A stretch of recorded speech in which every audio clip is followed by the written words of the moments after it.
আমার এই চ্যানেলের ভিডিও মূলত 15 বছর থেকে 65 বছরের মানুষজনরা দেখে।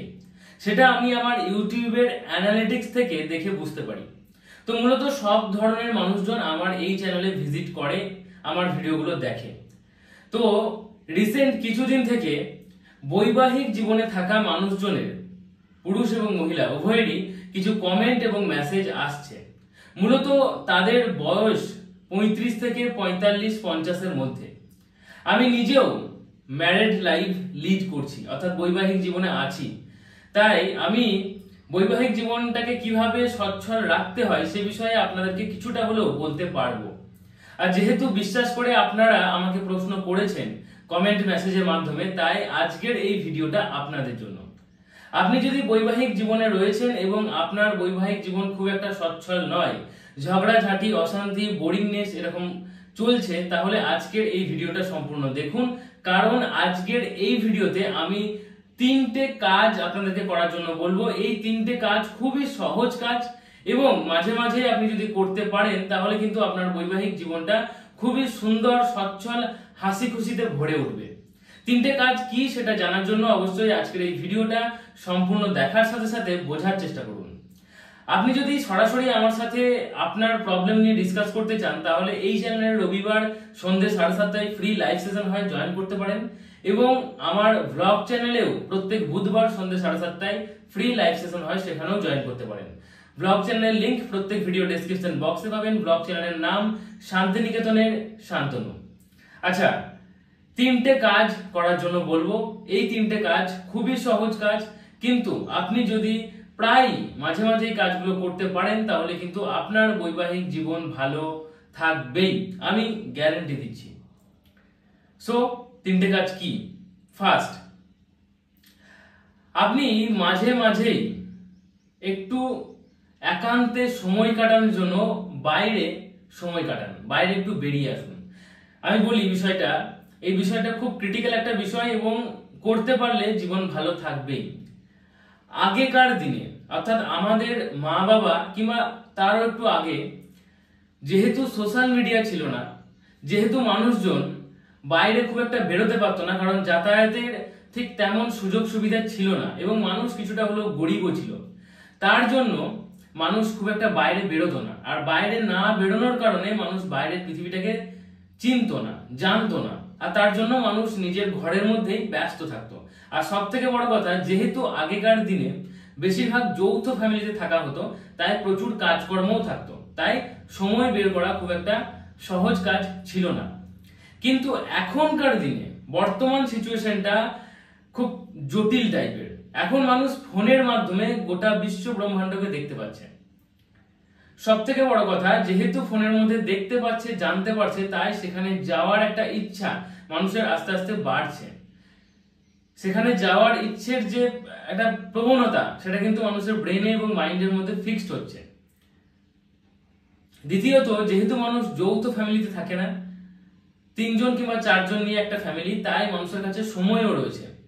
এবং সব থেকে বড় কথা, মানুষ কিছুটা হলেও আগেকার দিনের মানুষের থেকে একটু বেশি ইনকাম করছে, তাই মানুষের কাছে ইনকাম রয়েছে, যাতায়াতের সুযোগ সুবিধা রয়েছে, মানুষ দেখতেও পাচ্ছে যে এই জায়গাগুলো যাওয়া সম্ভব এবং তার কাছে সময়ও আছে। কিন্তু তারপরেও মানুষ যদি যেতে না পারে তাহলে কিন্তু মানুষের মধ্যে একটা বিরক্তিকর ভাব আসবে এবং সব থেকে বড় কথা, মানুষের সেই সময়গুলো যেগুলো সে ফাঁকা টাইমে বসে আছে সেগুলো খুব বোরিং লাগবে এবং আস্তে আস্তে সেই সবের জন্য খিটখিটে মেজাজ তৈরি হবে এবং ঝগড়াঝাঁটি, অশান্তি এসব ফ্যামিলির মধ্যে হবে। তাই আমি বলবো, সুযোগ বের করে মাঝে মাঝে একটু ঘুরে আসুন। আপনার সাধ্য মতো ছোটখাটো জায়গায় যান। যদি আপনি তীর্থস্থানে যান তাহলে দেখবেন সেখানে কিন্তু খুব কম খরচেই আপনি ঘুরে আসতে পারছেন। এমন নয় যে প্রত্যেক মাসে আপনাকে ঘুরতে হবে, তবে 6 মাস, 1 বছরে একবার হলেও আপনি বাইরে কোথাও ঘুরে আসুন। এবং মাঝে মাঝে আপনার পাড়া ঘরের মধ্যেই, আপনার শহরে, আপনার গ্রামে ছোট ছোট ট্রিপ করুন। ট্রিপ বলতে কিরকম? ওই ধরুন, সময় বের করে 2 ঘন্টা আপনি আর আপনার হাজবেন্ড, আপনি আর আপনার ওয়াইফ মিলে কোথাও ঘুরে এলেন, একান্তে একটু সময় কাটালেন। তাহলে কি হলো, বোরিংনেসটা থেকে আপনি বেরিয়ে এলেন। এই যে গতানুগতিক একটা জীবন চলছে, সেখান থেকে আপনি কিছুটা মুক্তি পেলেন এবং দেখবেন সেখান থেকে ঘুরে এসে আপনার মনটাও চাঙ্গা হচ্ছে এবং ভালো থাকছে মন, সংসারে কাজে মন লাগছে, কর্মজগতে আপনি ভালোভাবে মন দিতে পারছেন। তাই মাঝে মাঝে এই ধরনের ছোট ছোট কাজ করুন। তার সাথে আপনি যেগুলো করতে পারেন সেগুলো হচ্ছে যে ছোটখাটো প্রোগ্রাম ঘরের মধ্যে রাখুন। যেমন ধরুন একটা বার্থডে সেলিব্রেট করছেন, শুধুমাত্র লুচি মিষ্টি আর ঘুগনি খাওয়ান না, এমন কিছু খরচা হবে না, হয়তো 1000, 1500, 2000 টাকা আপনার খরচা হবে। কিছু মানুষজন আসবে, একটু হই হুল্লোড় হবে, একটু মজা হবে, তাদের কাছ থেকেও আপনি গিফট পাচ্ছেন, কিন্তু আপনি গতানুগতিক জীবন থেকে কিছুক্ষণের জন্য বেরিয়ে আসছেন। বার্থডে সেলিব্রেট করুন, তারপরে ধরুন ঘরে দীপাবলির প্রদীপ জ্বালালেন, কিংবা ছোটখাটো পূজা অর্চনা করছেন, দুটো মানুষ খাওয়াচ্ছেন, দুটো মানুষ ডাকছেন, এতে মন ভালো থাকে, খুব ভালো। আর সব থেকে বড় কথা, আপনি এতে কিছুটা ধর্মের পথেও হাঁটছেন, তাই না? তো এইভাবে কিছুটা মন ভালো রাখার দরকার। মন ভালো থাকলে আপনি কিন্তু সংসারের কাজে, কর্মজগতে মন দিতে পারবেন। তাই গতানুগতিক জীবন থেকে বের হওয়ার জন্য এই ছোট্ট ছোট্ট কাজগুলো একটু আপনাকে করতে হবে। এটা ছিল ফার্স্ট পয়েন্ট। মাঝে মাঝে আপনি এগুলো অ্যাপ্লাই করুন, দেখবেন সত্যি বলছি জীবনটা অনেক সুন্দর হয়ে উঠবে, খুব হাসি খুশি থাকতে পারবেন। সেকেন্ড কাজ, মাঝে মাঝে নিজেকে একটু সাজান, এটা খুব দরকার। এখনকার দিনে দুটো ক্যাটাগরি মানুষ রয়েছে। একটা ক্যাটাগরি মানুষ যারা সব সময় সে পূজা অর্চনা হোক, কোনো ওকেশন হোক বা নর্মাল ডে হোক, সব সময় সেজে গুজে বসে আছে, গোটা মুখে মেকআপ পরে, লিপস্টিক ফিপস্টিক পরে, কিংবা কিছু কিছু ছেলে আছে যারা সব সময় হাইফাই একটা ড্রেস পরে, দামি দামি বাইক নিয়ে সব সময় কন্টিনিউয়াসলি ঘুরছে। আপনি যদি এই ক্যাটাগরি মানুষ হয়ে থাকেন যে সবসময় আপনি সাজতে খুঁজতে ভালোবাসেন, আপনি পুরুষ হন বা মহিলা, যদি সবসময় সাজতে খুঁজতে ভালোবাসেন, তাহলেও আপনার জীবনে একটা বোরিংনেস আসবে। আপনার হাজবেন্ড বা আপনার ওয়াইফ আপনাকে নতুন করে দেখতে পাবে না। সেক্ষেত্রে কি হবে না, একটা একঘেয়েমি ভাব চলে আসে। খুব বাস্তব কথা বলছি, বোঝার চেষ্টা করুন। আবার আপনি যদি আগেকার দিনের মানুষের মতো সবসময় ওলোধাপড়ি খাটাখাটনি করছেন, হ্যাঁ, পরনের পোশাকটুকু থাকতে হয় তাই রয়েছে, আর চুল আঁচড়ানো নেই, একটু একটু সুন্দর করে সাজা নেই, কিছু নেই, তাহলে কিন্তু এখনকার দিনে হ্যাঁ কিছুটা আপনাদের সমস্যা হবে। কারণ ওই বোরিংনেসের শিকার হচ্ছেন, আপনি একটা গতানুগতিক জীবনের শিকার হচ্ছেন।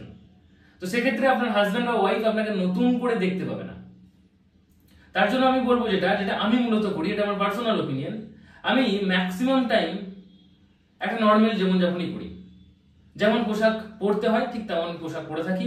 সেটা ছেঁড়াও হতে পারে, সেটা একটু রংচটাও হতে পারে, তবে ময়লা আমি পরতে পছন্দ করি না।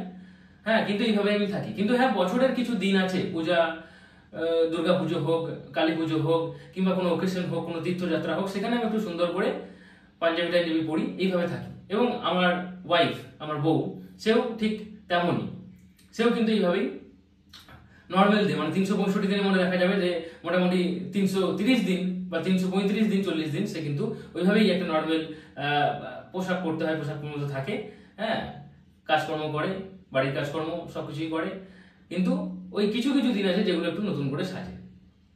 তো এটা করা উচিত, এটা মাঝে মাঝে করুন। এটা করলে কি হবে না, আপনি গতানুগতিক জীবন থেকে বেরিয়ে আসবেন, আপনার ওয়াইফ কিংবা আপনার হাজব্যান্ড নতুন করে আপনাকে দেখতে পাবে। বা যদি পূজা অর্চনাটায় আপনার মনে হচ্ছে যে না, কখনো পুজো আসবে, ওকেশন আসবে, তখন সাজবো, হ্যাঁ, তার থেকে আমি মাঝে মাঝে সাজতে ভালোবাসি তো সাজি, সেটাও আপনি করতে পারেন, অসুবিধা কিছু নেই। কিন্তু কোনোটাই যেন বেশি বাড়াবাড়ি না হয়ে যায়, একতরফা যেন না হয়ে যায়। যখন সেজে আছেন তো সারা বছরই সেজে আছেন, আবার যখন সেজে নেই তো সারা বছর সেজে নেই, এরকম টাইপের করলে চলবে না। একটু ব্যালেন্স করতে হবে। ব্যালেন্স করতে পারলে একটু সুন্দর করে চুল বাঁধলেন, একটু টিপ পরলেন, আপনি যদি ছেলে হন তাহলে একটু সুন্দরভাবে চুল টুল কাটলেন, একটু দাড়ি কাটলেন, এবং পরিষ্কার পরিচ্ছন্ন থাকলেন, একটু সুন্দর পোশাক পরলেন, দেখবেন নতুন করে আপনার হাজব্যান্ড বা ওয়াইফ আপনাকে দেখবে, আপনার প্রতি শ্রদ্ধা, সম্মান, ভালোবাসা সবটাই বাড়বে। কারণ এখন সোশ্যাল মিডিয়ার যুগ, তো সোশ্যাল মিডিয়ার যুগে মানুষ আরো 10টা মানুষকে দেখছে, তো সেক্ষেত্রে একটা কম্পারিজন কিছু কিছু সময় মনের মধ্যে চলে আসে। সো এখান থেকে বাঁচার জন্য এই নিয়মটা পালন করুন। 3 নম্বর পয়েন্ট, আপনি যদি একটা সংসারের মধ্যে আছেন তাহলে নিজেকে বারবার করে প্রশ্ন করা উচিত যে আপনি এই সংসারে যদি না থাকতেন, ভালো করে বুঝবেন, আপনি যদি এই সংসারে না থাকতেন, অন্য কেউ যদি থাকতো, তাহলে কি আপনার এই পুরো সংসারটা আরো ভালোভাবে কাটতো?